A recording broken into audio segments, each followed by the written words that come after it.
Hi, my name is Chris Chandley. I'm a Jesuit teacher going on my 23rd year here at Jesuit. I'm also an alum of the class of '93. I was hired to teach here in 2001, originally as an English teacher, which is kind of interesting. My background is in English and eventually got my credential in English. However, I've always taught at least one math class ever since I arrived here. I'd been teaching some math at the school I was at prior to coming here, and they asked if I could teach math, and I said, sure, I can teach some math.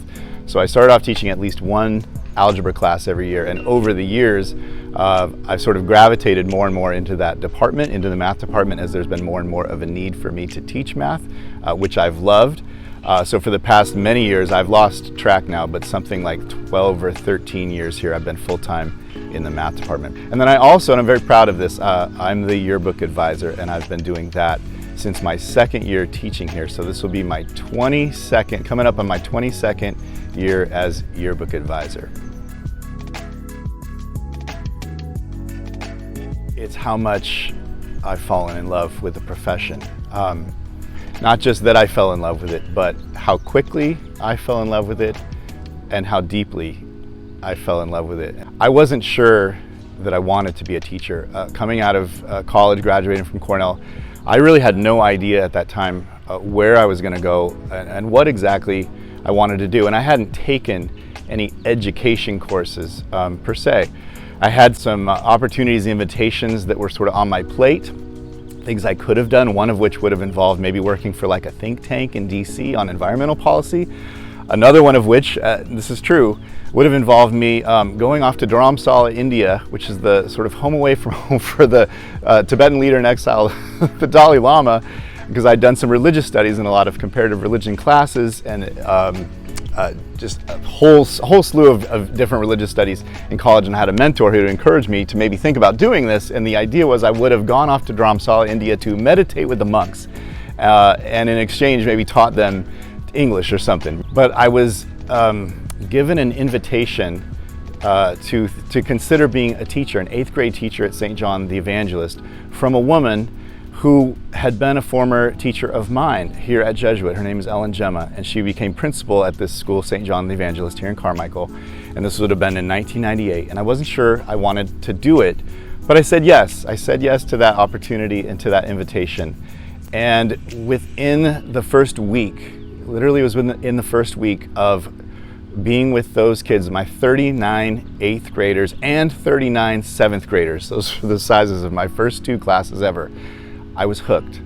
I fell in love with the profession. I fell in love with the art. I remember days that year, and there have been many since, and since I've come to Jesuit, many, too many to count, when I would get up in the morning and I'd just be raring to go, and I would drive my short little commute to work thinking about, I get to go and do this today. I get to go and teach these kids and be with these kids and just have a ton of fun sharing what I know. I was quite the academic. I was a scholar. I was a hard-working, studious kid when I was here. That was me consistently. But I was also painfully, almost awkwardly shy and reserved. You wouldn't really know that about me today. I'm a pretty outgoing guy. I'm very sociable, but I wasn't like that in high school. And by my senior year, I was so aware of that I kind of wanted to do something about that. I wanted to challenge myself, to push myself kind of out of my own shell. And so I decided I would audition for drama, for the spring musical. And the show that year was My Fair Lady. And so I did it. I auditioned. I think I sang a tune from Les Miserables. I think it was Do You Hear the People Sing, which I had a lot of fun with. And I walked out of that audition feeling like, I think I did well. I think I might just get cast. And it turns out I was cast. I got the role of Colonel Pickering, which to this day I'm very proud of, that I did that. And that experience of doing that show and being part of that cast and working with that director who's still here, that's Mr. Ed Trafton, that whole experience was transformative for me, and in many ways kind of helped me become the person I would become over the coming years ahead as I went into college. I did a lot more shows and got into singing, music, even dance, choreography, theater in college, in addition to a whole bunch of other academic subjects. But it opened up a whole bunch of new avenues for me in life. So I'm very grateful to that. So to me, that was a defining moment and a defining time here, and that was my senior year here at Jesuit. Fun little fact about me is that I actually love cars. I love to drive. Not many people know that about me. I have a lot of hobbies and interests, but one of kind of my secret loves is driving. I've always loved to drive. And in fact, I love to drive stick shifts, manual transmissions, and that might come as a surprise, and I'm happy to talk about this. I was born with 1.5 arms, and I'm happy to be very open about that. Full elbow mobility here with the left arm. But ever since I can remember, my parents always had stick shift cars. I wanted to learn how to drive a stick.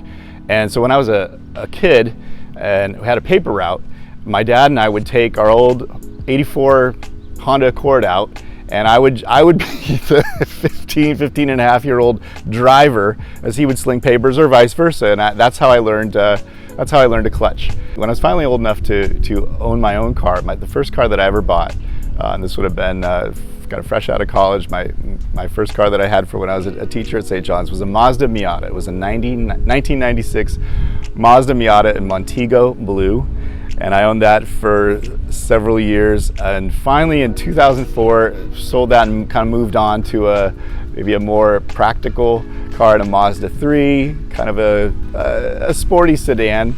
Just recently, in 2020, I upgraded considerably. This is kind of I think this is my coming of age car, or maybe my coming into middle age car. I bought a nice Acura RDX with the advanced package, which is the top of the line, and I love that thing. And we've done a ton of road trips in it already. So my senior quote was, I believe, "These were the days of kings and rings and paladins. Let them thus endure forever." And then I gave some thanks to teachers and friends. Little context there, I was always have been a huge fan of The Lord of the Rings. And when I was a high school student, I read those voraciously every summer and sometimes every winter break. I'd read them through, every book of the trilogy.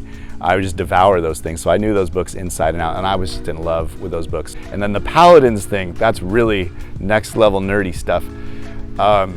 That came from a Super Nintendo game that I was into at the time. It was Final Fantasy II. It might actually be Final Fantasy IV if you're doing a certain chronology.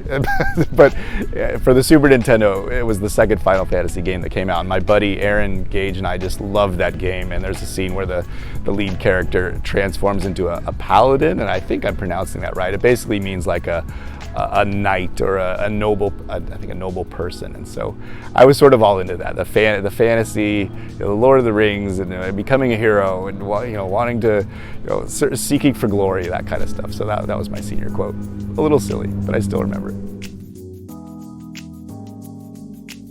I think of going to basketball games in the Father Barry gym, and the difference between how that is for me now as an adult and faculty member and how it was as a kid. I loved it as a kid. I loved going to those games. And in 1992 and 3, you can ask anyone, 91, 92, 93, 94, those were glory years for our basketball program.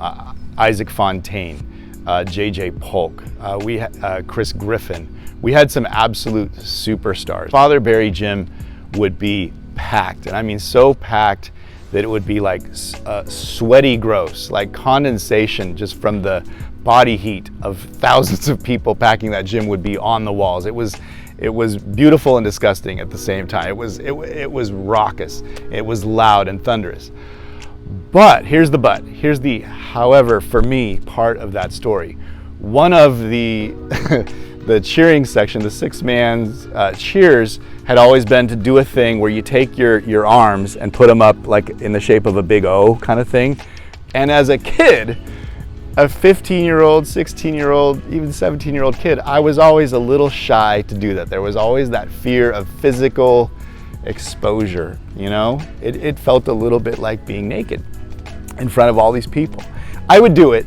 I always push myself to challenge my fears. I'm like, come on, just do it. And I should share this too, that fear was totally something in me that I projected onto others. Nobody ever teased me in any way. Nobody ever in any way made me feel that insecurity. I just felt it.